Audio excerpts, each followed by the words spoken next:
You probably saw it somewhere. Strait of Hormuz, trending, everyone talking about it. And you thought, okay, somewhere in the Middle East, some ships, political thing, probably blows over in a week. Same thing I thought, honestly. But then I looked at the numbers. And I need you to understand something before we go any further. This is not a politics story. I don't care who did what to who. That is not what we do here. What I care about, what should keep every logistics operator, every freight buyer, every business owner in Europe wide awake right now, is what happens to your freight bill when 20% of the world's oil stops moving. 20%.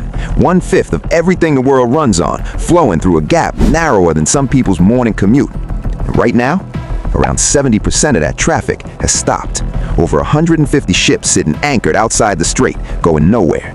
400 more trapped inside the Gulf with no safe exit. $423,000 per day. That is what it now costs to charter a single very large crude carrier on the routes that are still moving. Per day. One ship, $423,000. Still think it blows over in a week? Now here's where most people stop paying attention. They think, oh, oil prices, Middle East, not really my world. Wrong industry, wrong assumption. Stay with me. 30% of Europe's diesel imports came through this route. Half of Europe's jet fuel supply originated in the Middle East moving through this corridor. You know what runs on diesel in Europe? Every truck on every motorway moving every product you sell, buy, or source. Every delivery van, every refrigerated unit keeping your food cold in transit, every construction vehicle, every agricultural machine harvesting the food that ends up in your supply chain. And jet fuel? Every air freight shipment, every time-sensitive cargo that cannot wait for a ship, every pharmaceutical delivery, every tech component, every fast fashion drop that your clients expect on time. Now listen close. This is not an energy story. This is a logistics story, and it is sitting directly on top of your cost base right now, whether you realize it or not. Here's what the data is already showing. Freight rates on key European routes have started climbing. Fuel surcharges, the additional cost carriers add to your invoice when their operating costs spike, are already being revised upward by major operators. Some European freight companies are already issuing emergency rate notices to their clients. Emergency rate notices. Not projected, not forecast. Issued now. So what does this actually mean for your business in practical terms? I'm going to get specific in a moment. Real numbers, real routes, real impact on what you pay. But first, there is something happening on the other side of this crisis that almost nobody is talking about. Something that could actually work in your favor if you move fast enough. I'll get there. Keep watching. Let's talk about what this actually costs you. Fuel surcharges on European road freight typically sit between 15 and 25% of your base freight rate under normal conditions. When fuel prices spike and diesel is already moving, those surcharges follow within weeks, not months, weeks.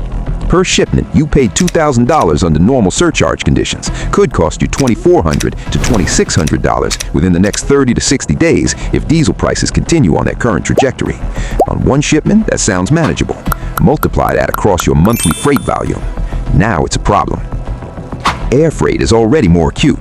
Jet fuel costs directly translate to air freight rates with almost no delay. The carriers absorb nothing. They pass everything straight to the shipper. If you move anything by air right now, samples, urgent orders, time-sensitive stock, your rates are going up. Some are already up. And here's the compounding factor that nobody's pricing in yet. The ships that are rerouting, the ones choosing to go around Africa instead of waiting, are adding 10 to 15 days to their journey. Those are ships that were supposed to arrive in European ports in November, now arriving in December. That capacity gap creates a shortage. A shortage creates rate pressure. Rate pressure hits your contract renewals. Everything connects. Everything compounds.